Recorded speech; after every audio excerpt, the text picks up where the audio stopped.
Je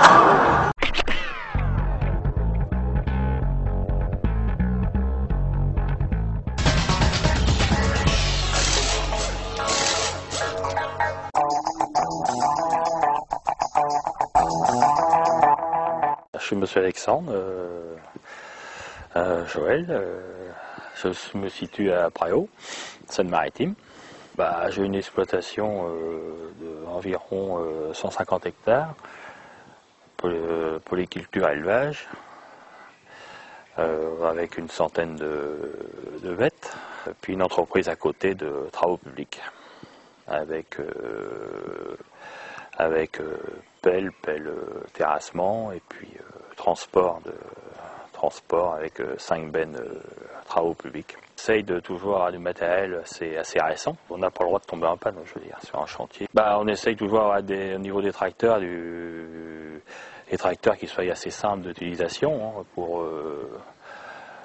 pour des nouveaux chauffeurs, qu'on ne soit pas une journée à leur expliquer comment que ça fonctionne, parce que bon, il y a des chauffeurs qui prennent bien la main, mais il y a d'aucuns chauffeurs qui c'est quand même plus dur à enregistrer les nouvelles utilisations, je dirais. On n'a pas eu trop l'utilité d'avoir de variation continue. Alors bon, on va voir par la suite, le prochain achat, voir ce qu'on peut faire. Faire des essais pour voir le fonctionnement, puis le comportement surtout du nouveau tracteur, voir un peu comment il se comporte, puis voir avec les chauffeurs si l'utilisation, si ça peut aller pour leur utilisation, surtout la conduite sur route, je veux dire. La variation transmission continue, bon, l'avantage c'est qu'il y a quand même un bon... J'ai remarqué qu'il y avait un bon frein moteur quand même.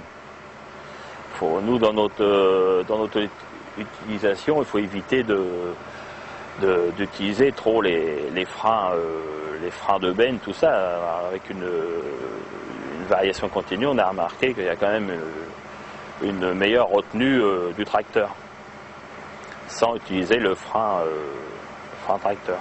C'est simple d'utilisation. Voilà, mon fils va l'essayer, voir un peu ce qu'il en pense. Mais bon, après, on va voir ça sur le terrain, je dis. Sur le terrain, ça va être avec une benne en charge, tout ça, voir un peu le comportement du tracteur. On doit avoir plus de facilité à essayer du matériel, je veux dire. Surtout des exploitations comme moi qui faisons un peu d'entreprise, tout ça.